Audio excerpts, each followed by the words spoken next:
그때 유현목 감독님의 영화가 아버지의 영화 같은 그런 그 역할을 했던 걸로 저는 기억을 하고, 저에게는 이제 그런 의미가 있었습니다. 한 30년 정도가 지금 이제 경과를 해가지고 지금 한국 영화가 이제 그동안 30년 동안 성장하기만 했었는데 최근에 이제 굉장히 그 콘텐츠의 가치는 높아졌지만 산업은 굉장히 지금 어려움을 겪고 있습니다. 그 곰곰이 한번 생각을, 유감독님 영화를 그동안 이제 한 2주에 걸쳐서 이렇게 보면서 생각을 해보면은 우리가 90년대 중반에는 마치 이제 아버지의 영화로 유감독님의 영화들, 그 시대의 영화들을 굉장히 하나의 그 테스트로 삼아서 굉장히 귀하게 여겼던 시기였던 것 같고, 지난 30년 동안은 어떻게 보면은 뭐 그 산업이 발전하면서 당연히 생기는 현상이지만은 영화인 보기에는 과연 무거워졌을까?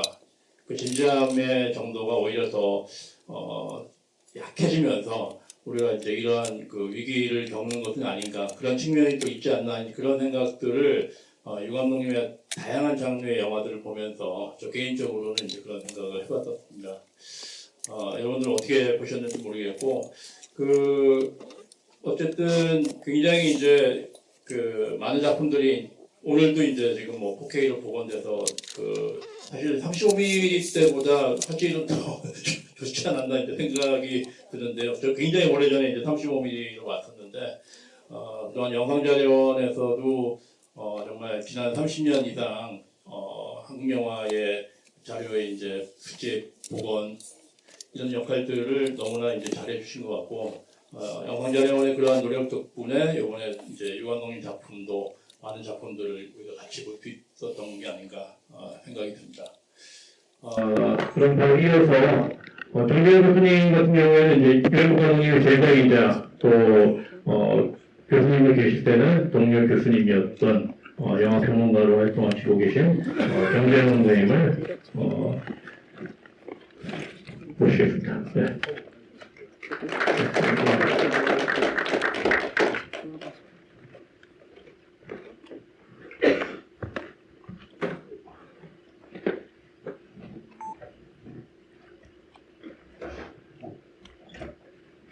네, 반갑습니다. 정재현입니다.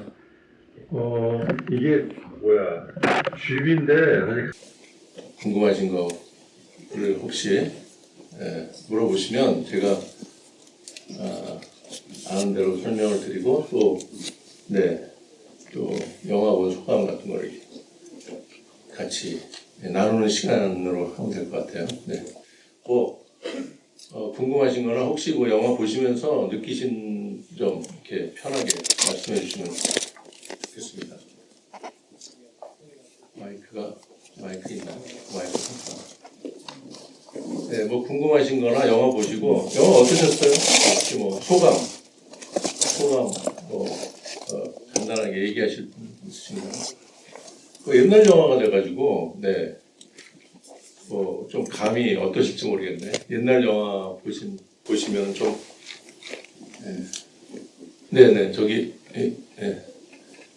마이크, 마이크 뒤에 있구나. 네, 영화 너무 잘 봤고요. 너무 잘 보셨어요? 예, 와, 이런 영화가 있었다는 거를,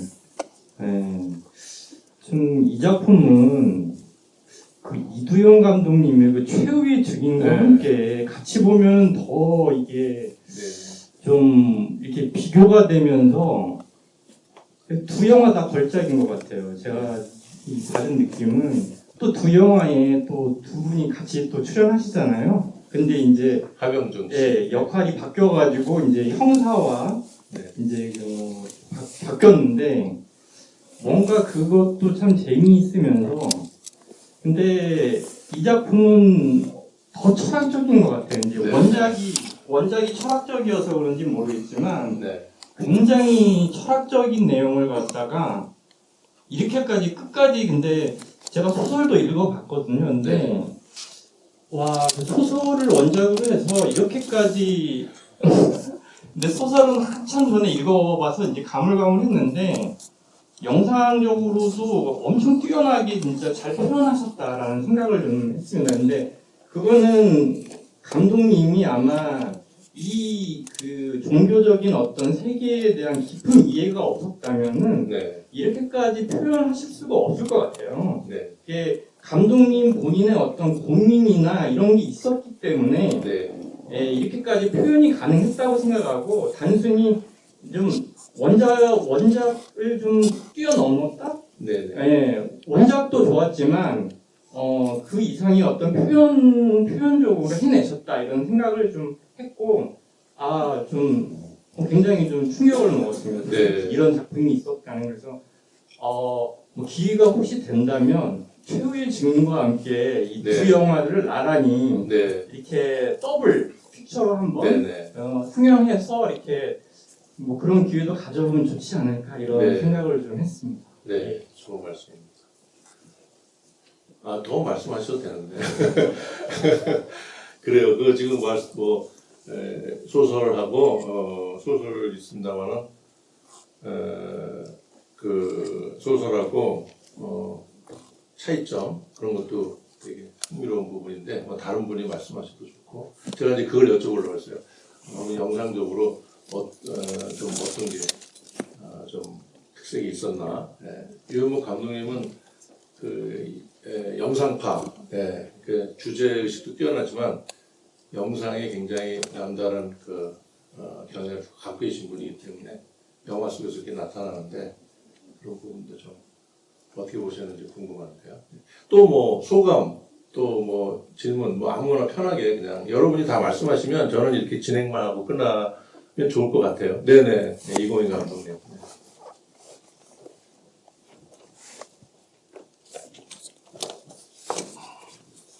네, 안녕하세요. 이고인 감독입니다. 유현목 감독님 그 제작에서 이번에 그 유현목 탄생 100주년에 그 행사에서 상영하는 영화들을 거의 다 봤습니다. 거의 다 보고 또 제가 그 준비하는 그 하루 종수라는 거가 또 있기 때문에 저도 열심히 봤거든요. 그동안 놓쳤던 건데 디지털 4K 비전으로 나온 그런 것들이 상당히 더 이번에 효율적으로 참 많이 느끼게 해주고 굉장히 아무 영상 자료이 참 그 훌륭한 일을 했다고 생각해서 너무 감사드리고요. 그 다음에 제가 마지막으로 오늘 본 영화 이 마지막 작품으로 선정하신 거에 대해서 정말 그 탁월한 선택이었던 것 같아요. 그래서 저는 굉장히 감동을 많이 받았고 워낙 이문열 그 작가가 그 베스트셀러로 뭐 상당히 유명한 작품이지만 이렇게 정말 희대가 나온 그 천재적인 그 영화 감독 예술가 세계 명작인 것 같아요.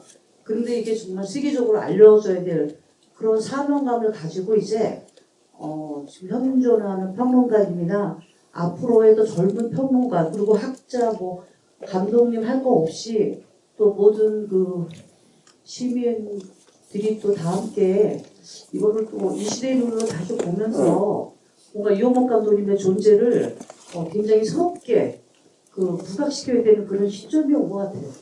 그래서 저는 굉장히 감동을 받았고요. 그래서 정말 자랑스럽고 이렇게 진짜 우리나라가 나온 이렇게 천재적인 예술가 영화 감독님이 있었다는 게 정말 스승이었다고 자랑스러웠고요. 그리고 사실은 그 한 단 몇 개의 작품으로 뭐 재평가 받아서 이제 상당히 주목을 받으신 또 많은 감독님들도 계시지만 제가 이번 행사를 좀 보면서 유현목 감독님은 특별한 정말 특장점이 있는 영상미학을 가지고 있거든요. 상당히 개성적이고 파워풀하고 그리고 이제 놀라운 게 많았고 저도 또 순교자를 보고 당시에 저렇게 리얼리즘 저 당시의 상황을 저렇게 생생하고 저 세팅을 저거 어떻게 했을까. 또 오늘도 역시 그 드라마틱한 마지막 장면 그 천막에서 바람이 막 몰아치면서 그분이 아마 강택이시죠. 강택이 그 연기자의 연기가 아주 뛰어났던 것 같아요. 그래서 저는 심근경색이 울렸고 그래서 유 감독님은 그 전 장르에 걸쳐서 다양한 모든 작품들을 골고루 명작을 낳으신 재평가는 이미 뭐 재평가라기보다 새롭게 다시 부각시켜야 될 시대가 나온 천재 예술가라고 생각해서 우리가 그런 사명을 가지고 앞으로 이번의 작품을 더 높이 살리고 존재 가치를 봐야 될 것 같습니다. 하여튼 앞으로 그러한 많은 그런 팬사들이 유감독님 작품이 사람의 아들이 사실 시대가 이렇게 굉장히 격차가 있지는 않거든요. 근데 오발탄만 해도 굉장히 오래된 시대이기 때문에 적응하기가 힘들어하더라고요. 그런데 전 사람의 아들은 모든 사람들이 가지고 있는 실의 문제, 존재 문제, 가치 문제 이런 것들을 상당히 잘 파헤치고 그리고 영화 폰으로 그냥 불태우신 것 같아서 저는 감격스럽고 너무 감사드리고 우리가 그러한 사명을 가지고 한번 앞으로 나가야 될 것 같습니다. 감사합니다. 네, 말씀 감사합니다. 네, 또 영화에 대해서 또 하시고 싶은 말씀 있으면 하십시오. 네네, 두 분 손 드셨네요. 네.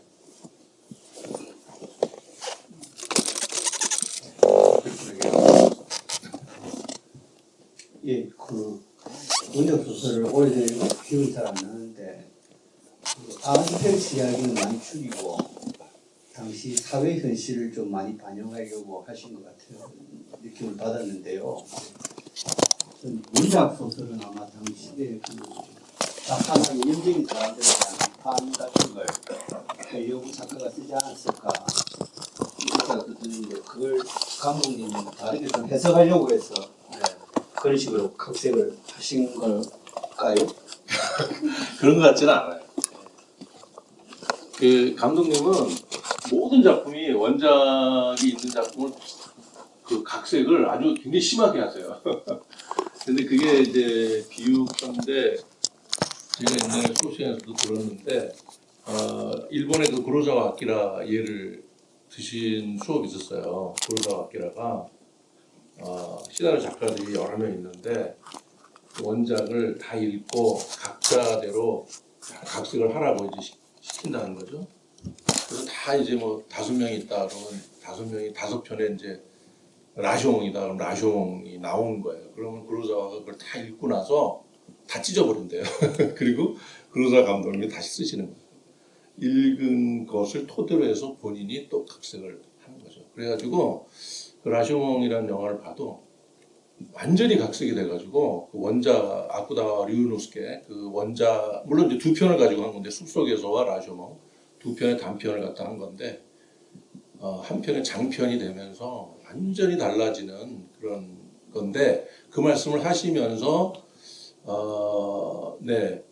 그러면서 그런 말씀하셨어요. 이제 그때는 시나리오 얘기하셨던 시간인데 그래서 원작이 좋으면 좋은 시나리오가 나온다. 원작이 좋아야 된다. 그래서 좋은 원작을 택하실 뿐이에요. 그렇지 각색은 각색인 거예요. 영화는 영화인 거예요. 구로사와가 각색을 했지만 영화인 거예요. 그래서 감독은 시나리오를 잘 써야 된다. 그러면서 이제 구로사와 얘기를 또 하시는 거예요. 구로사와가 조감독일 때 시나리오를 잘 써가지고 그걸로 먹고 살았다. 조감독 이제 돈이 없으니까. 그래서 감독은 시나리오를 잘 써야 된다. 그 얘기는 다시 말하면 뭐냐면 오리지널을 잘 써야 된다는 의미가 아니라 감독이 각색을 하더라도 진짜 오리지널 같이 각색을 할 수 있는 능력이 있어야 된다. 그러니까 오리지널도 쓸 수 있을 정도의 능력이 있는 그런 말씀을 하시면서 저는 그게 좀 관련이 있는 것 같아요. 유 감독님도 뭐 이렇게 다른 감독님들도 뭐 시나리오 쓰시는 분도 있지만 감독님도 역시 이제 다른 작품의 시나리오를 쓰신 적도 있고 시나리오 굉장히 그 글발이 좋으시고 구성력이 대단하신데 중요한 건 문학적인 감성이 아니라 그 영화적인 영상적인 그 상상력이나 이런 게 굉장히 뛰어나거든요. 이 작품도 이제 모든 작품을 가지고 다 예를 들 수 있는데 이 작품을 보셨으니까 이 작품 갖고 또 얘기를 많이 할 수 있는 메타포도 굉장히 풍부하고 사운드라든가 뭐 이런 굉장히 우리가 이제 영상이라고 하는 건 영상과 사운드를 다 아우러서 얘기하는 건데 그래서 뭐 굳이 그 작품의 사상성 때문에 이문열의 어떤 사상적 그런 것 때문에 각색을 하시지는 않았던 것 같고요. 저는 그냥 그분의 태도를 쭉 봤을 때는 작품에 임하는 태도를 보면은 항상 오발탄이 대표적인 거잖아요. 그 짧은 단편이거든요. 근데 그걸 장편으로 하는 데 있어서는 엄청난 상상력과 정말 글발이 필요하죠. 그걸 장편으로 옮기려면 완전히 그냥 서사가 이게 장난이 아닌데, 그래서 이게 사실 되게 저도 이거 옛날에 읽고 다시 또 이제 오늘을 위해서 다시 또 읽었는데 물론 감회도 새롭고 책이라는 게 뭐 또 계속 읽을 때마다 다르지만요. 이게 뭐 완전히 달라요. 사실 이거 비교해 보시면 줄거리만 같은 거지 없는 에피소드도 많이 들어갔고요. 대표적으로 여기서 영화에서 굉장히 대표적인 중요한 결정적인 모티브가 되는 문둥병 한나 얘기는 없어요. 이 책에는 완전히 만드신 건데 사실 원작을 보면 진짜 민요섭이 왜 뜻이 바뀌어졌을까라는 거에 대한 애매모호함이 있어요. 그래서 한나 얘기로 분명하게 만드셨다는 생각을 저는 개인적으로 하거든요. 그래서 만드신 건 그 영화적인 거죠. 그러니까 그리고 형사 주인공, 물론 소설에도 형사 주인공이긴 하지만 뭐 끌고 가는 관찰자적 주인공이죠. 실제 주인공은 내적인 주인공은 이제 민요섭이지만은 그런데 영화다 보니까 아무래도 형사 입장도 굉장히 중요해요. 형사의 내면의 변화. 그래서 마지막에도 형사의 나레이션으로 또 끝나고 그런 것들이 이제 느낌이 완전히 달라서 관객을 리드해 나가는 그런 힘이 최불암 형사도 있으면서 민요섭을 들어가거든요. 소설은 완전히 달라서 사실 주인공이 아스페르스예요. 민요섭이 아니라. 그래서 거의 50% 이상이 아스페르스 옛날 얘기. 그래서 이거를 소설에서는 액자 소설이라고 하거든요. 액자 안에 들어가 있어요. 그래서 소설적으로 보면 제 기억으로는 5번인가 6번을 갖다가 계속 읽어요. 이 형사가. 그러면서 막 10페이지, 20페이지씩을 할애하면서 거의 이 장편수 400페이지인데 거의 한 200페이지 이상을 갖다 아스페르스 옛날 이스라엘 얘기를 하는 거예요. 이스라엘뿐이 아니라 이제 인도까지 쭉 유랑하는 방랑하는 얘기인데 그게 사실은 민요섭 얘기죠. 소설적인 구성이에요. 그러니까 소설에서는 굉장히 소설적으로 뛰어난 구성 방식을 한 거거든요. 전형적인 방식이 아니라. 근데 영화에서는 그렇게 되면은 너무 관념적이고 뭐 영화적으로는 이게 통하지 않는 것이기 때문에 액자식을 피하고 그 아스페르스를 완전히 없애버렸죠. 그래서 주인공이 한 명으로만 된 거예요. 그 대신에 형사도 좀 비중이 생겼고, 형사는 하나도 중요하지가 않아요, 사실. 소설에서는.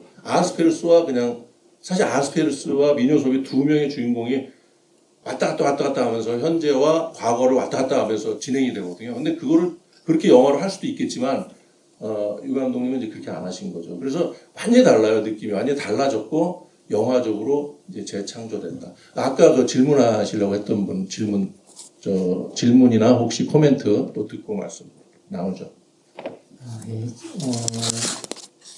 제가 영화를 이제 개별적으로 이렇게 좀 보긴 했었는데 이번에 탄생 100주년에서 좀 집중적으로 이렇게 거의 매일 출근하다시피 하면서 이제 좀 봤던 것 같은데요.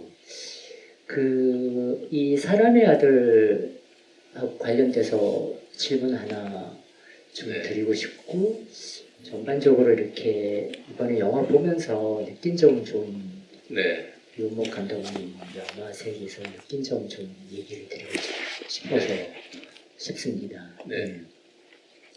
이제 사람의 아들 같은 경우가 어떻게 보면 당대의 화제작이었고, 이 작품이 발표가 됐을 때 이렇게 젊은이들 사이에서 굉장한 논쟁도 있었고요.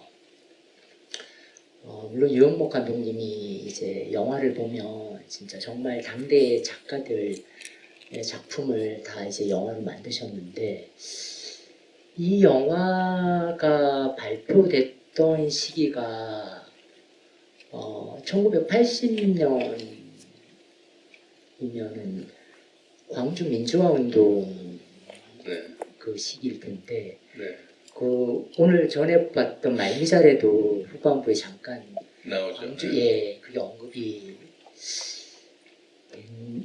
돼서 이 영화에도 사실은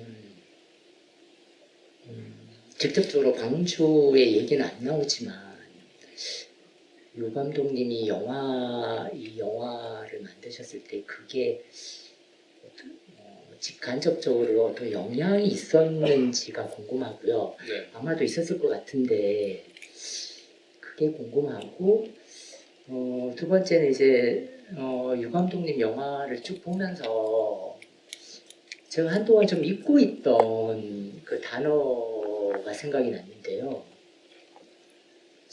유현목 감독님 하면 보통 우리가 이제 리얼리즘 거칠게 이제 얘기를 하자면 이제 반대편이 이제 김기현 감독님 이제 이것도 좀 거친 얘기지만 모더니즘 쪽에 좀 있다면 그렇게 해서 이제 어떤 양분해서 이렇게 얘기를 해왔는데 이번에 제가 좀 한동안 잊고 있던 말이 생각이 났어요. 그게 이제 휴머니즘이라는 단어인데요. 그 휴머니즘이라는 그것도 사실은 범주가 굉장히 넓지만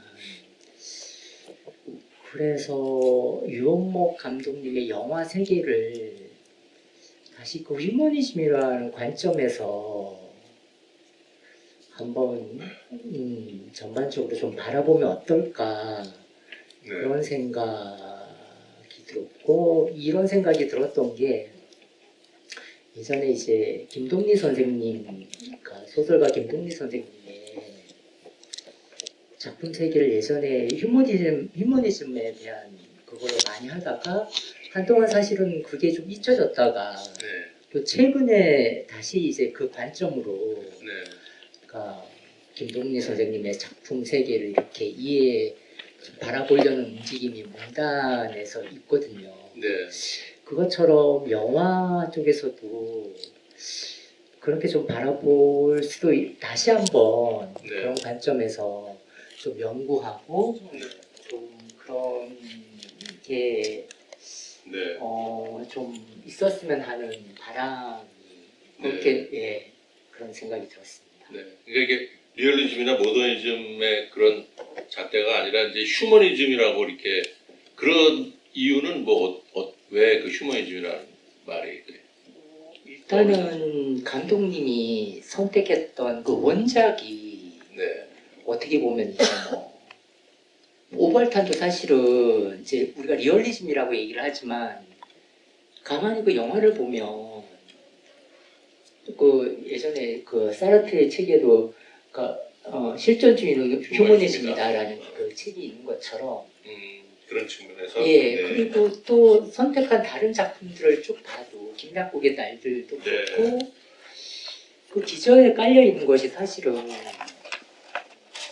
물론 이제 이게 휴머니즘에 대한 정의도 사실은 다시 이렇게 해야 되겠죠. 워낙 휴머니즘을 바라본 관점도 다르기 때문에 어쨌든 좀 굉장히 인간적인 어떤 그런 거에 좀 초점이 맞춰져 있지 않나 그런 생각이 들었어요. 그 사르트르의 책 중에 실존주의 휴머니즘이다 이런 책그 말씀을 하시는데 딱 그 와닿는 게 있네요. 보통 그렇죠. 휴머니즘이라는 것 자체가 그 인간주의로 번역이 되지만 그게 어떤 사조라기보다는 인간 중심주의, 인간을 중시하는 그런 거로서 굉장히 광범위하게 쓰이고 있기 때문에 실존주의, 휴머니즘 아닌 게 어딨냐, 다 휴머니즘 얘기한다 이렇게 따지면은 좀 애매모호하고 막연하지만 실존주의는 휴머니즘이다. 그래서 실존주의라는 단서를 붙여서 휴머니즘 이해한다면 무슨 이해가 가는 것이 유현목 감독님은 이제 문학으로 얘기하면은 이제 전우파 6.25 이후에 6.25를 소재로 해서 등장한 많은 그 작가들이 있어요.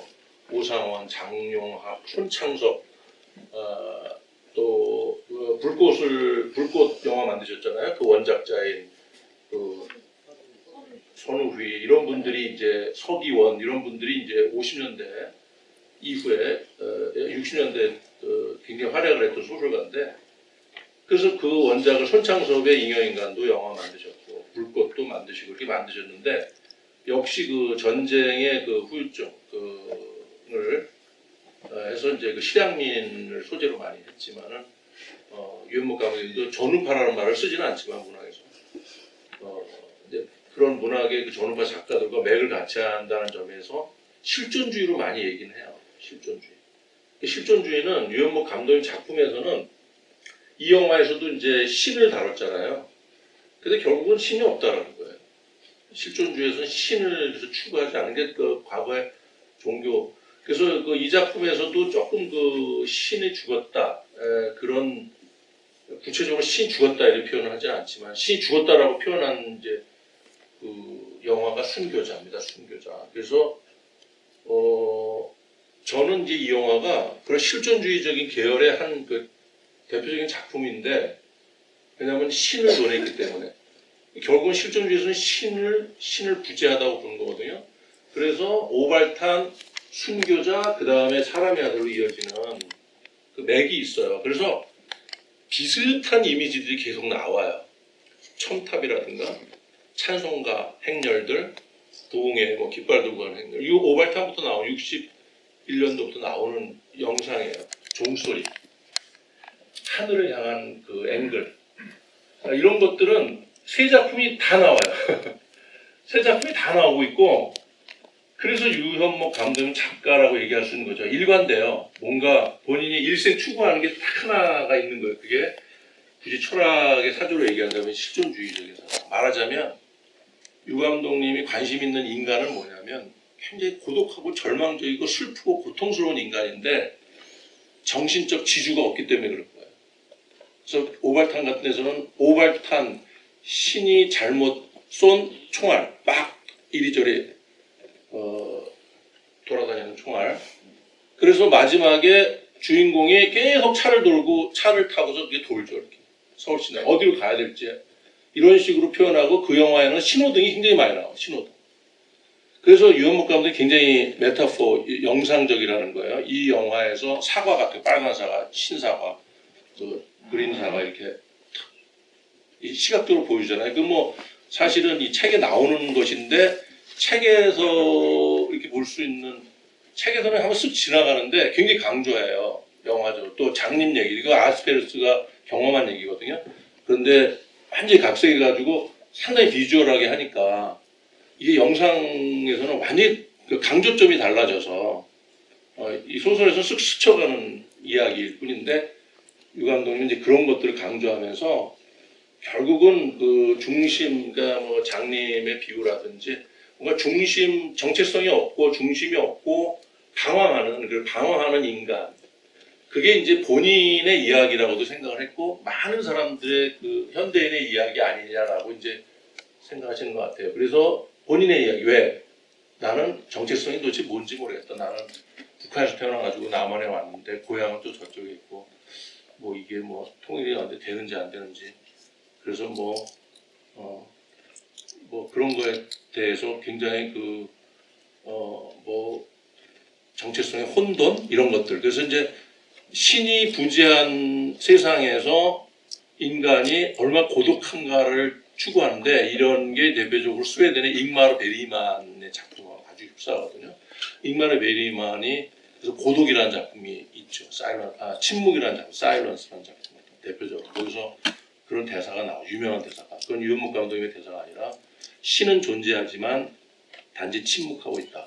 그래서 이 영화에서는 그렇게 나오는 거죠. 그 니체가 했던 식으로 안티크리스트, 그래서 이제 기독, 예수, 예수를 다 비판하는 예수교를 그 근본 교리를 다 비판하는 아스페르스라는 인물을 소설적으로 허구적으로 만들어서 계속 민요섭이 이제 이 소설에서는 그걸 아스페르스를 통해서 얘기하지만 여기서는 이렇게 길에서 이제 조동팔 데리고 다니면서 길거리나 바닷가나 막 데리고 다니면서 복음을 얘기하면서 부정하는 장면들이 있잖아요. 문을 두드려라, 그런 그거 다 가짜다, 거짓이다 하면서 이게 다 아스페르스의 이야기를 그거를 다 풀어가지고 민요섭의 이야기로 입에서 나오는 거로 풀어가지고 물론 그게 같은 얘기죠. 본인이 썼던 거니까. 그래서 이제 그 아스페르스는 완전히 죽었는데 그래서 이제 그런 것이 이제 실존주의 어떤 사상의 어떤 하나의 거라고 볼 수 있겠어요. 네. 또 뭐, 네. 막 질문이 막 이제 뭐 점입 가경으로 들어가네. 이제 막 쏟아져 나와.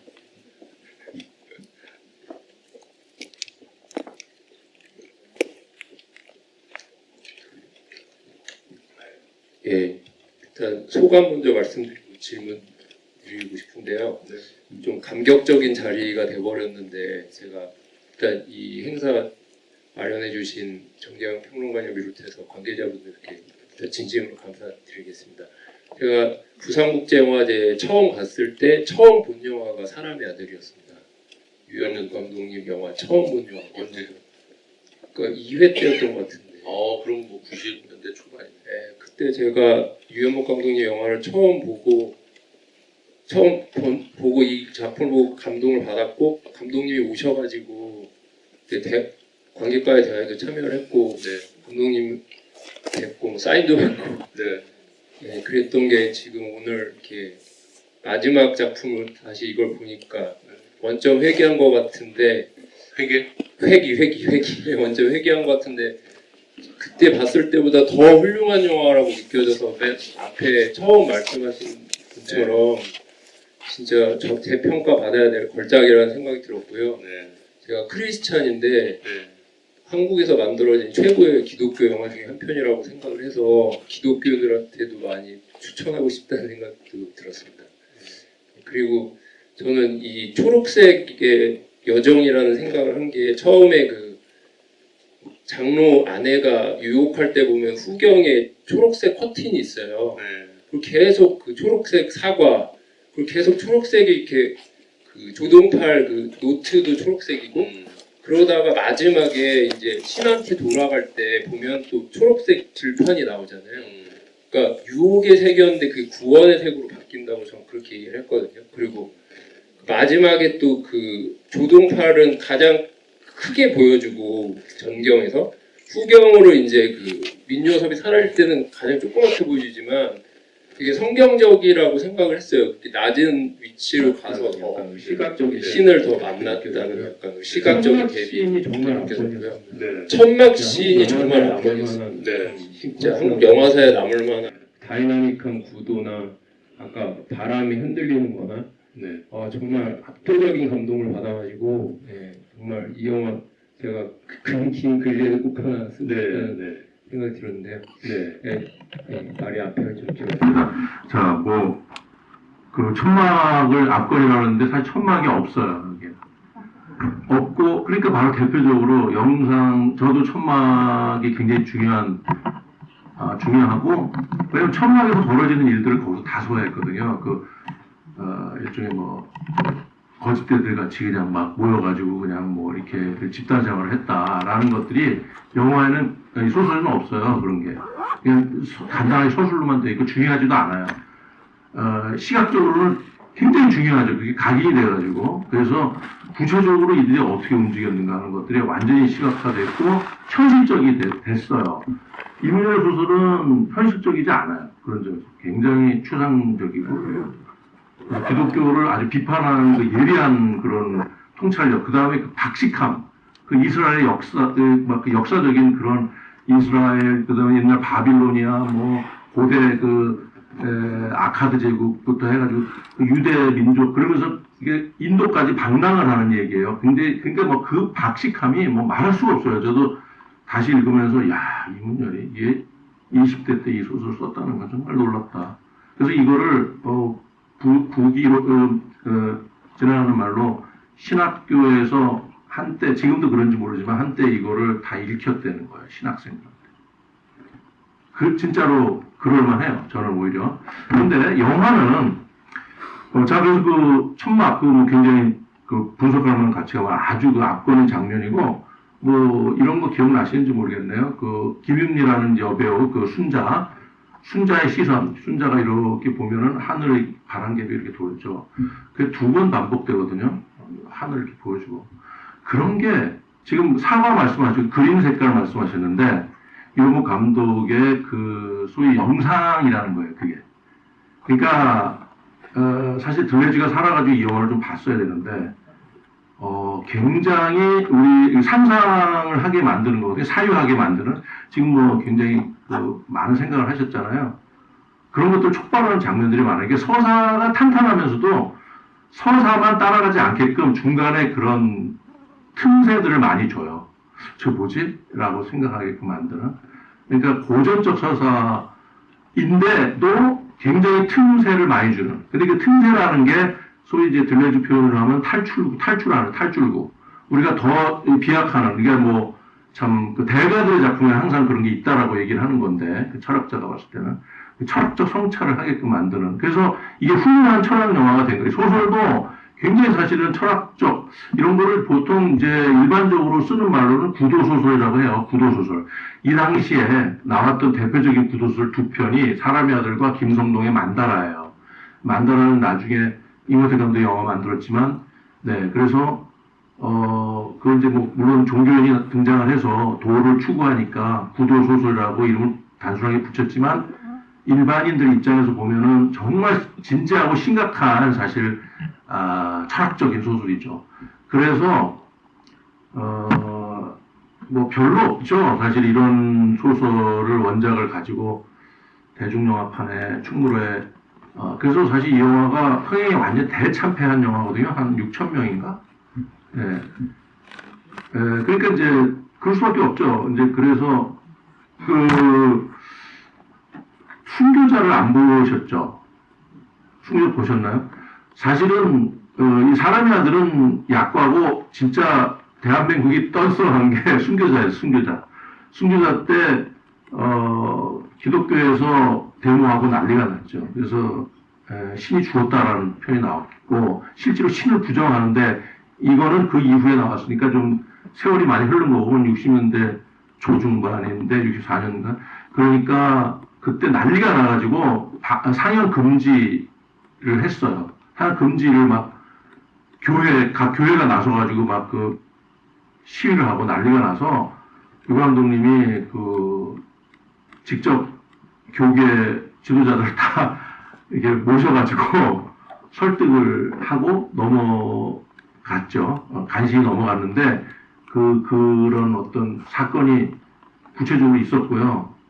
이거는 뭐 그렇게까지는 아니었는데 사실 나중에 돌아오잖아요. 또 나중에 이렇게 민요섭이 돌아오니까 그런데 그렇다고 이 영화가 단순한 그러니까 이제 뭐 추천하면은 좋죠. 그래서 신학교에서는 이 소설도 읽힌다고 하니까 영화도 뭐 할만한데 이게 그렇게 단순한 흑백 논리의 영화는 아니다. 돌아왔다. 그러니까 뭔가 기독교를 깠다가 나중에 기독교 긍정한 거다 이렇게 생각하면 아니다. 저는 감히 말씀드리고 싶은 거예요. 이 양반은 이 소설도 그래요. 이문열 소설도 그게 있거든요. 우리가 철학적으로 이해한다면 저는 책의 융, 칼 구스타프 융의 양성성을 가지고 설명하고 싶은데 헬만헤세 데미안도 그렇고 두 개가 있지만 하나이잖아요. 그런 세계예요. 그래서 여기서도 두 개의 대립되는 요소를 얘기하면서 사실은 그 두 개가 그걸 선과 악이라고 얘기한다면 기독교로 얘기하는 그래서 기독교를 비판한 거예요. 선악이라는 이분법과 엄격한 규율과 그런 것이 모세적인 어떤 전통 이거를 비판한 거예요. 그걸 비판한 거지 그 자체를 비판한 게 아니에요. 그래서 나중에 다시 돌아왔다라는 거는 이게 두 개가 아니다라는 걸 요소를 깨달았다는 거예요. 두 개라고 생각을 해서 하나가 잘못됐다고 해서 비판했는데 그렇지 않더라 라는 거로 저는 이해를 하는데 여러분은 어떻게 생각할지 그것이 바로 화두예요. 이 영화가 주는 단순하게 보시는 분들은 단순하게 보셔도 좋고요. 어쩔 수 없어요. 그런데 자신이 갖고 있는 어떤 경험과 자기 세계관을 가지고 보는 것이죠. 그래서 그 영화가 나한테 도움을 주면 되는 거예요. 저는 그렇게 생각하거든요. 100명이 보면 100개의 다른 가치관을 가질 수 있다라고 저는 생각을 해요. 하나로 읽어야 되는 건 없고 저는 그렇게 읽었다라고 말씀을 드리고 싶은 거고 저는 그래서 유현목 감독이 단순한 어떤 이데올로기 논쟁에 위에 오르지 않았으면 한다. 오히려 이데올로기를 초월하고 싶었던 분이다라는 얘기를 하고 싶은 거예요.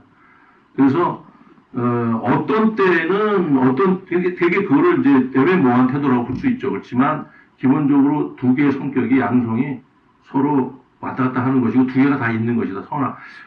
재밌는 건 뭐냐면 동양적으로 보면 선악이 없어요. 천사와 악마가 없거든요. 그 기독교에서 만든 거예요. 천사와 악마, 사탄. 동양은 없어요. 요괴 이런 건 있죠. 그렇지만 그 천사와 사탄이라는 게 아니라 어떤 생물들 중에서 요괴가 있는 거죠. 요괴가. 예, 뭐 구멍도 있고. 근데 이렇게 딱 두 개. 그래서 태극을 보면은 태극은 이렇게 맞물려 있어요. 양이 끝나는 지점에서 음이 시작이 되고 음이 끝나는 지점에서 양이 시작이 되고 음양을 두 개 다 갖고 있는 거예요. 그거를 굳이 뭐 선악으로 얘기한다면은 선과 악은 서로 도는 것이고 뭐 남녀로 얘기하면 남녀가 같이 도는 거예요. 그래서 제가 칼 구스타프 융이 얘기하는 양성성으로 말씀드리고 싶은 거예요. 요즘으로 보면 퀴어 이론하고 비슷한 거죠. 성이 계속 역할에 따라서 변하는 거예요. 수행성을 갖고 있는. 그러니까 고정된 거로 얘기하는 거는 젠더고 젠더적인 거, 사회적인 개념이고 사회에서는 선악이 있지만 본질에는 없다. 그러니까 유현목 감독은 본질을 추구하려고 했던 것이라고 저는 보여지거든요. 그런데 사회를 예를 들어서 풀어서 이제 설명한 거죠. 사회를. 그래서 결국은 다시 미녀설이 돌아왔다고 할 때 다시 그러면은 좌익이었다가 다시 우익으로 돌아왔다. 이렇게 생각하면 곤란해요. 네. 그런 건 아니에요. 그러니까 양 극단을 다 안 좋아하죠. 유현 감독의 논리로 보면. 네. 반공도 있고 또 용공도 싫어해요. 네. 그 영화 속에 그렇게 나타나요. 장마가 반공 영화 같지만 반공 영화 아니에요. 동족이 남북으로 이쪽으로 갈려서 찢어지는 거에 대한 그 실존주의적인 태도를 얘기한 거예요. 한 집안이 붕괴가 되버렸잖아요. 그래서 동생은 빨치산이고, 아니, 동생은 빨치산, 형은 빨치산이고, 동생은 국방군에 들어가 있잖아요. 그래서 또 이 할머니들끼리 서로 싸움박질하고 찢어지고, 이 비극을 얘기하는 거죠. 그래서 거기서도 이렇게 보면은 방공영화적인 것도 있으면서 이대근 같은 경우 보면 막 완장차고 막 완장질하고 하는 거 보면 야, 그렇지. 빨갱이들이 저래. 이렇게 생각하지만 빨갱이 이전에 기본적으로 그 집의 아들로서 또 그 부분을 무지하게 강조하거든요. 나중에 또 이게 그런 거 보면은 단순한 그래도 아이러니한 거죠. 방공영화상을 받았거든요. 그게 대중과 상업이 가끔이 기준이에요. 그렇게밖에 포장할 수 없는. 예, 이만희 감독도 마찬가지고 굉장히 많은 방공영화를 만들었지만 진짜 철저한 방공적인 것도 있겠지만 대부분은 전후에 그런 거 강조한 게 많아요. 예, 그때 전후에 슬픔, 뭐 잃어버린 것들 이런 것들. 그래서 네. 뭐 위치는 잘 모르겠습니다. 대표작이지만 워낙 좋은 작품이라서 제가 분명히 말씀드리고 싶은 거는 유현목 감독의 작품이 45편이 좀 안 되는 걸로 알고 있는데 소위 이제 실패작이라고 하는 게 있잖아요. 태작이라고 뭐 이렇게 실패작이 다른 감독님에 비해서 적어요. 저는 한 반 이상은 그래도 정말 보면서 와 이거 좋다라고 느끼는 그런 감독님이 제가 그 영화사적인 어떤 계보로 봤을 때는 김기영 감독님하고 유현목 감독님 정도 아닐까. 두 분의 또 공통점이 작품이 많지가 않다. 김기영 감독님도 많지 않아요. 뭐 누구같이 뭐 100편이 넘고 이런 분들은 그만큼 실패작이 많고. 네. 그래서 유현목 감독님은 평소에 그런 말씀 저한테 하셨는데 야, 근데 이제 이미 80년대 이때는 이미 유현목이라는 이름이 많이 잊혀질 때예요. 그런데 그때 이제 동국대학교에 계셨는데 늦게 이제 학교에 오셨지만 학교에 있으면서 또 만드셨는데 그 중에 한 작품인데 그 순자를 했던 배우가 동국대학교 출신이죠. 김윤미라고. 그런데 조 감독들도 이제 반 정도는 동국대학교 졸업생들이, 재학생 졸업생들이 했고, 그럴 정도로 이제 했는데, 말미잘도 뭐 그랬고, 저기 양인호 감독 있지만, 이제 졸업생들 많이, 학교에 있으면서 교수로서 했는데, 아무튼, 예, 작품에 몰두돼서 이렇게, 유현목 감독님의 그 뭐랄까요, 결벽증 이런 건 아니고 좋은 점으로 예술가적인 정신이라고 그럴까? 근데 그게 너무 좀 까탈스러운 거죠. 어떻게 보면은 먹고 살기 위해서 그 작품을 끊임없이 해야 되는데 60년대, 70년대는 네. 요즘같이 무슨 뭐 천만 영화 뭐 이런 게 없으니까 예. 그런데도 그렇게 교수도 나중에 하셨거든요. 그 전에는 그러니까 막 문화영화사를 하면서 조금 이렇게 다큐멘터리 문화영화 찍으시면서 그걸로 좀 사신 것 같기도 하고 그런데 이제 잊혀져 가니까 뭐 들으라는 식으로 이렇게 약간 너스레식으로 말씀하신 게 그거예요. 아이 이거 내가 잘 나갈 때는 내가 동시에 40편이 왔어. 그러니까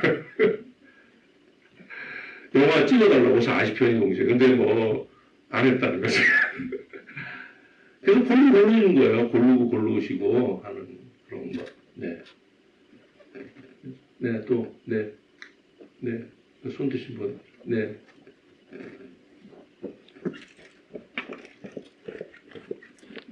내가 너무 얘기를 많이 해서 시간을 많이 잡고 이제 끝내야 돼. 네, 네. 정말 중요한 작품을 마지막으로 고른 주최 측의 그 기획 의도가 보입니다. 사실은 많은 분들이 지금 교수님하고 전부 다 신존주의 리얼리즘 이렇게 영화 전체 큰 그림을 말씀하시는데요. 저는 이 작품에 나오는 그 세 사람의 중요한 배우들 민요섭, 남영사, 조동팔 그 사람들이랑 여자 연기자들 특히 아주 짧게 나왔지만 오수미신 것 같아요. 오수미. 네. 근데 너무나 모던하고 현대적이라서 네. 요 근래 데뷔해도 될 것 같은 그런 분위기가 굉장히 독특하게 보였고요. 대단한 배우. 저는 사실은 이제 문해영화도 중요하지만 교수님 말씀대로 소설하고 영화는 완전히 다르기 때문에 우리는 오늘 이민혁의 사람의 아들을 본 게 아니라 유흥욱의 사람의 아들을 그렇죠. 네. 명확하게 보고 있구나. 그런 점에서 새롭고 저는 이제 며칠 전에 김약국의 딸들을 보면서 네. 걸출한 유현목 감독님이 과연 이 원작을 어떻게 각색을 해서 결말이 완전히 다르거든요. 네. 근데 그때 또 집에 와서 복기를 하면서 역시 박경리의 김약국의 딸이 아니고 네. 유현목의 김약국의 딸이구나. 네. 그런 점에서 굉장히 지성적이고 또 완벽한 네. 영화 작가구나 해서 굉장히 감사했습니다. 교수님 평론가로서 이번 작품에 이 작품에 나온 배우들의 그 연기에 대해서 네. 또 80년대 초에 보여진 연기에 대해서 다른 작가들이랑 네. 그리고 저는 이제 고향이 부산인데요. 그 작품에 나오는 그 배경을 확실히 알거든요. 네. 거기가 남포동하고 거기 나온 하얀 건물은 부산 MBC 건물이에요. 그래서 그 부둣가에서 네. 어린 시절 보냈기 때문에 화면으로서 그게 아마 80년 정도 된 것 같아요. 네. 그래서 너무 세상 고향의 모습 보니까 반갑고 네. 또 귀한 작품 보게 돼서 감사하고 네. 연기론이나 이 영화의 연기 톤 같은 거에 좀 정리를 해주셨으면 네. 합니다. 네. 감사합니다. 네네, 고맙습니다. 사실 오수미 씨가, 네, 아주 가까운 배우죠. 굉장히 네, 좋은 배우였는데, 네, 자매가 있었는데, 모델 자매. 네, 유영실. 네, 잘 나가던, 아무튼 뭐, 실종되고 그래가지고, 사라졌죠. 안타까운. 아무튼 오수미 씨, 또 그렇고 이제 순자였던 김효미 어떻게 보면 조역이지만은 그도 인상적으로 했고 세 명의 그 연기자가 이제 우리가요 영화적이다라고 하는 데는 연기도 포함이 되거든요 사실 연기에 그래서 영화는 이 클로즈업의 예술이다라고 하잖아요. 연극과는 달리 연극은 클로즈업을 할 수가 없으니까. 롱샷의 예술이고 영화는 이제 클로즈업의 예술이라고 하는 이유가 뭐 실제로 클로즈업이 많아서 그런 것도 있고요. 그리고 그 디테일이 연기의 디테일이 분절됐지만은 그래도 디테일들이 다 이렇게 어떤 그거를 이제 상징적인 기호라고 이제 얘기를 하는 거죠 학문적으로는. 그래서 그 최불암 거기 또 바감이라는 그 형사 그 주임인데 사실 원래 소설에는 여기는 그냥 뭐라고 나오든가 아무튼 그분도 굉장히 그 관록 있는 배우예요. 바감 선생. 그런데 이제 함영중은 단골 배우고요. 유연목에 어떻게 보면 페르소나 유연목의 불꽃에서도 그렇고 사람이 많이 이게 나와서 단골 배우인데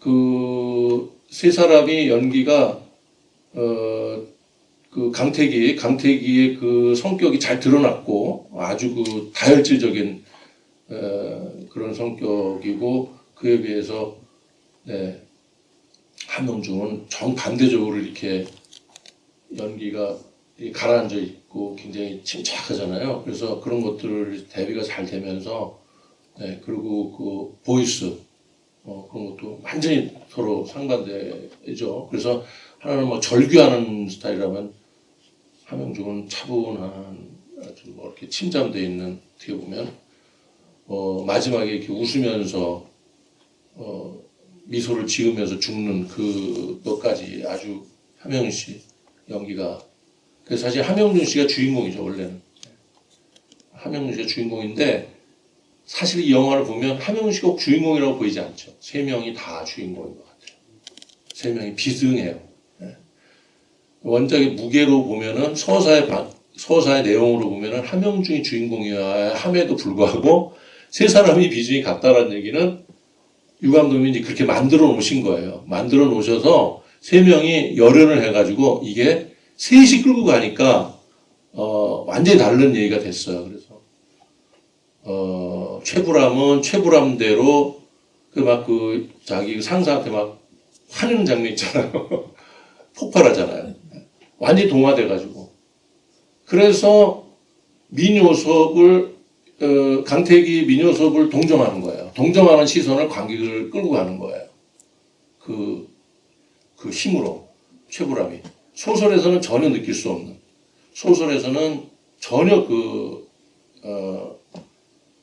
형사의 그 내면의 변화나 독자를 흡입하는 이런 것이 약한데 거의 없어요. 근데 최불암이 끌고 가는 부분은 바로 독자의 시점을 반영하는 거죠.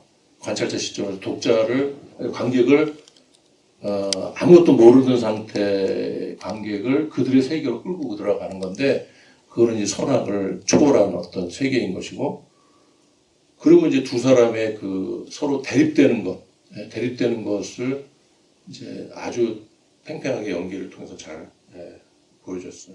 아주 뭐 탁월해요. 그런 점에서 보면 세 명이 아주 뭐 그러니까 주연상을 줘야 된다면 누구를 줘야 될지 누구를 주고 싶으세요? 네. 그 영상적인 거가 가장 잘 드러나는 것 중에 하나가 수녀 장면이에요. 처음에 수녀 나올 때 마지막에 나오잖아요. 걔가 김동욱이 그놈이 그거를 알아차리는 서사적인 기능을 하는 거로 만든 거이지만은 그걸 영상적으로 데자뷰로 풀었잖아요. 데자뷰. 그걸 데자뷰 현상이라고 그러잖아요. 그 영상적인 거. 영상을 통해서 인물이 데자뷰를 하지만 결국은 관객도 동시에 그 영상의 세계를 통해서 그렇지. 이 소설이 없는 거예요. 소설이 없는 대표적인 장면인데 소설에는 그냥 알아요. 그냥 생각을 해내요. 그때 걔가 김동욱이요. 그게 조동팔이네 이렇게 나오는데 영상을 풀어놓은 거예요. 그래서 그리고 이 장면은 나중에 임권택 감독의 그 아재아재 바라아재에 많이 나오는 장면인데 그 한성원의 원작인 아재아재 바라아재도 여기서는 이제 민중신학 십천신학이라고 나오지만 민중신학이죠. 80년대 유행했던 민중신학인데 맞아요. 신이라는 것이 저 높은 데 있지 않고 이 땅에 지상에 민중들과 같이 있다. 그렇기 때문에 사제들도 민중들과 같이 있어야 된다. 그런 시선 그것을 망원렌즈로 이렇게 군중 속에 있는 민요섭과 그 장면이 많이 반복이 되잖아요. 그 임권택 감독의 영화에 많이 나오거든요. 그런 거, 그거 다 영화적인 참 그 장면인데 그런 걸 통해 그 한두 번 반복되는 게 아니라 많이 반복이 돼. 많이 반복되는 것들이 이제 관객에게 각인을 주는 거예요. 종소리, 첨탑, 하늘 올라가는 샷, 군중 속에 있는 두 사람. 그리고 사운드와 충돌하는 것. 사운드와 충돌하는 것. 그래서 뭐 막 얘기를 하는데 뭐 국밥을 먹고 있는 사람. 오발탄에도 보면은 밖에서 양공주 뭐 이렇게 미군들 뭐 재즈가 막 흘러나오는데 국악이 전체 안에서 국악이 나오면서 사운드가 충돌이 된다든지 이게 뭔가 서로 다른 이념이 서로 다른 것들이 충돌하는 거 이런 거 굉장히 많이 쓰시거든요. 그게 이제 독일 표현주의 같아서 많이 쓰던 건데 그런 거 이게 전부 헐리우드적인 거하고는 좀 다른 거예요. 굉장히 그 영상적인 그러니까 유 감독님은 제가 이제 마지막으로 뭐 정리하면 그런 거죠. 유현목 감독이라는 분이 남긴 유산 중에 굉장히 중요한 거는 그래요. 뭐 소설과 영화가 다르다. 이것도 되게 중요한 것 중에 하나고 그래서 우리는 소설도 읽고 영화도 봐야 됩니다. 그런데 그 영화를 2시간짜리 짧은 영화를 통해서 또 다른 우리가 살아가는 데 있어서의 그 되게 그 어떤 이런 정말 철학적인 것을 통해서 영화가 오락의 기능만 하는 줄 알았더니 이런 깨달음을 민효섭이 뭔가를 깨달음과 동시에 그래서 그 형사가 뭔가를 깨달음과 동시에 우리도 뭔가를 이 삶에 있어서 뭔가를 깨닫게 만들려고 하는 욕망 그런 것들을 2시간 동안 담으려고 했다라는 한 예술가의 진지함 이런 것들을 남기신 것 같아요. 그래서 안타깝죠. 그런 분들이 더 이상 작품 만들 수 없고 사라졌다는 거에 대해서. 그러니까 우리가 또 추모를 하면서 계속 봐야 되고 이런 분들을 또 새로운 신인한테도 기대를 해야 되는 것이고 그렇죠. 영화는 끊임없이 만들어지지만 이런 분들은 소위 썩지 않는 그래서 이제 한자로 부루에 썩지 않는 걸작이고 썩지 않는 감독이고 인간이고 그렇다면 그런 분들을 추모하고 그런 분들을 내 삶으로 모시고 이렇게 내가 같이 간다는 게 얼마나 의미 있는 일인가 그런 생각을 하게 됩니다. 네, 끝내겠습니다. 감사합니다.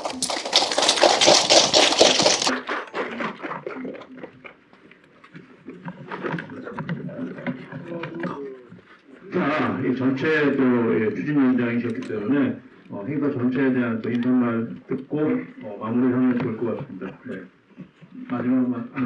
제가 조금 전에 드린 말씀이 이제 그 말씀인 것 같아요. 네, 그래서 아까 뭐 유현목 감독님 아까 이제 그 영화사의 위치 약간 비슷한 정확하진 않지만 그런 비슷한 말씀 하셨는데 이 작품의 위치를 떠나서 제가 이제 영화사 쪽으로 어떤 유현목 감독 그리고 이 작품도 그런 의미에서 약간 언급할 만한 작품인데 아까는 영화적 내용으로서의 실존주의적인 내용으로서의 오발탄, 순교자, 사람의 아들 이렇게 계보를 했지만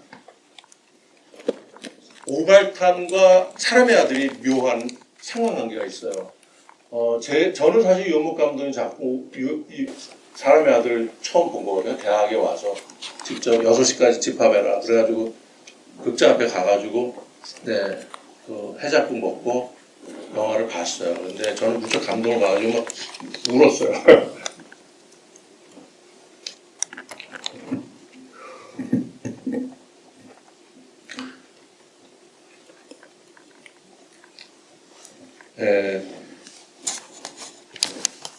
저건 개인적인 거고 유현목의 오발탄을 80년대 초반에 봤어요. 광주 항쟁이 지난 이후죠. 깜짝 놀래가지고 며칠 전에 김성수 감독도 와서 깜짝 놀랐는데 저하고 똑같은 표현을 썼거든요. 깜짝 놀란 사람이 한두 사람이 아니었을 거예요.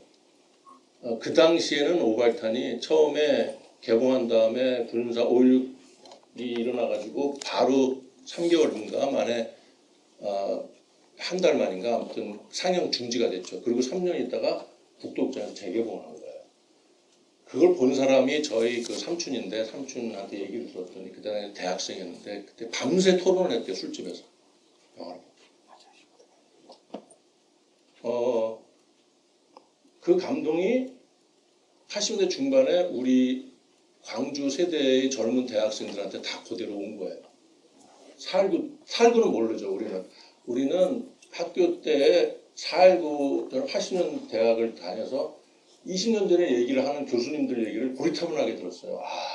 20년 전 얘기를 하나. 4.19 때 뭐 그분들은 다 4.19 세대였기 때문에 4.19 얘기를 하면서 막 흥분해가지고 그런데 그 영화를 보면서 이런 영화가 있었구나 우리나라에 깜짝 놀란 거예요. 야, 그 현실을 갖다 이렇게 적나라하게 뭐 청계천 지금 복귀됐지만 청계천에서 목 매달아 애기 업고 목 매달아 죽은 어머니 뭐 노동상권 보장하라 뭐 시위하는 노동자들 시위하는 거 나온 영화는 그 이후에도 없었어 한동안. 이문열 원작이지만 그 구로아리랑이라는 영화에 처음 본격적으로 나온 게 처음이에요. 그전에는 노동자 시위하는 걸 찍을 수가 없었어요. 다 검열 금지돼가지고 광주 하나도 할 수가 없었고 당연히 오발탄 영화진흥원 상영할 때 광주 영화 나오지 않았죠. 충무로에서. 비제도권 영화는 있었어요. 김태형 감독이 만든 광주를 소재로 한 영화는 있었지만 단편 영화는 있었지만 충무로 영화는 없었어요. 제가 기억하는 1991년도에 이정욱 감독의 부활의 노래가 충무로 최초로 나온 광주 영화예요. 충무로 영화. 그러니까 80년에서 91년이면 10년 이상 걸렸다는 얘기죠. 그만큼 검열이 심했고, 검열이 심했어요. 불월이랑도 검열에서 엄청나게 많이 잘렸고 대사가. 그러니까 그런 유현복 감독님 때문에 더했죠. 그런데 유현복 감독 오발탄은 전무후무한 영화거든요. 그 전에도 없었고 그 이후에도 없어요. 왜 그러냐? 4.19 직후에 만들어진 영화예요. 제작을. 그래서 그 공연, 그 검열하는 게 잠시 민간 주도로 바뀌었어요. 관주도에서. 그래서 그 틈을 이용해서 완전히 독립영화로 만든 거예요. 다 노 개런티로. 김진규, 뭐, 전부 다 노 개런티로. 만들어가지고, 그거를 그 검열에, 그나마 검열을 나중에 개봉할 때 그래서 검열을 당한 거예요. 그래서 거기서 가자, 원작에 나와 있는 대사, 가자, 할머니가, 실성한 할머니가 가자, 저 38선을 뜯고 내 고향으로 가자, 이 대사가 삭제돼요. 검열이 돼요. 그래가지고 가자 저기 푸른 양떼들을 그리고 저 푸른 언덕으로 건너서 양떼들을 몰고 가자 이렇게 기독교적인 저 푸른 초원에 나를 뉘어주시고 이런 기독교의 찬송가 같은 대사로 전혀 뜬금없는 대사가 되고 그랬죠. 원래는요 38선을 뜯고 내 고향으로 가자예요. 그러니까 그런 것들이 3년 후에 재개봉할 때 검열이 이루어진 거예요.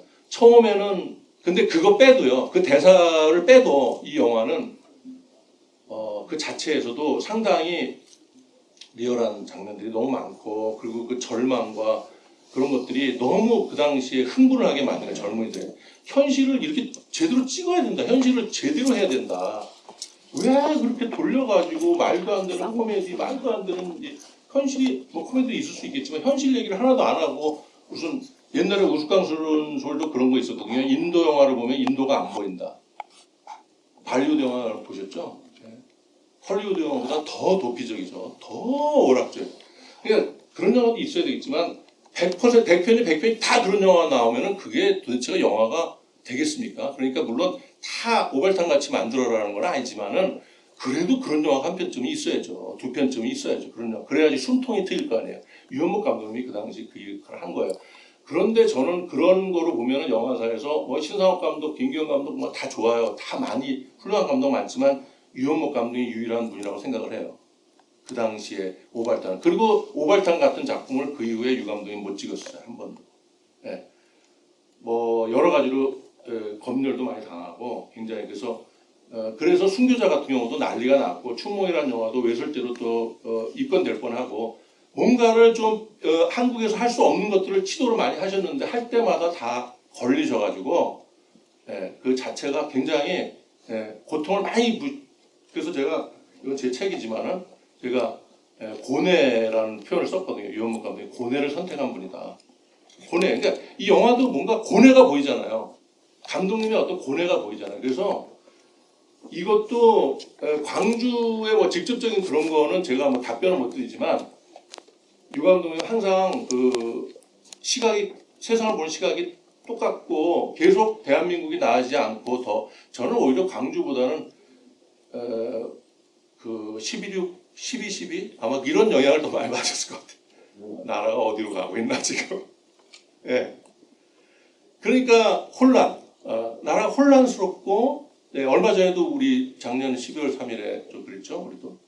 예. 그런 거예요. 그런 거에 영향을 더 많이 받으셨을 거예요. 그래서 그래 사람의 아들 하신 거 아닐까. 그러니까 어떻게 보면은 현실에 대한 그런 그 고통스러운 이런 것들을 어떤 방식으로든지 하시려고 하는 거니까 시대에 어떤 걸작이 나온 것 같아요. 사람의 아들을 이거 가지고 해야 되겠다. 흥행이 아니라 오락이 아니라 이런 게 중요한 작품 하나 남겨야 되겠다.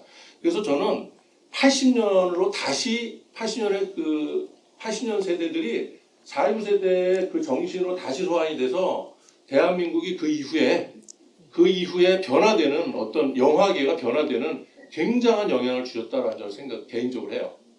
네. 그 영화를 보면서 그래서 유연목 영화제가 그 당시에 뭐 신상훈 영화제, 김기영 영화제 없었어요 거의. 다 유연목 영화제에서 대학가에서 유연목 감독의 그 돌아다니는 영화들을 모아가지고 각 대학에서 그리고 영화 서클들이 그때 비제도권 영화 서클들이 굉장히 많이 활성화됐거든요. 그러면서 그들이 다 충무로 들어왔죠. 다 충무로 들어오면서 영화판의 변화가 됐어요. 저는 그런 의미에서 유현목 감독님의 이 사람의 아들은 그 이후에 오발탄을 정식으로 보면서 굉장히 유현목에 대한 관심을 갖게 되면서 사람의 아들과 더불어서 같이 그래서 사람의 아들과 오발탄은 어떤 의미에서 굉장히 상징적인 어떤 그런 작품이다. 그런 생각을 하고 어떤 장시간 말씀 드려서 감사합니다.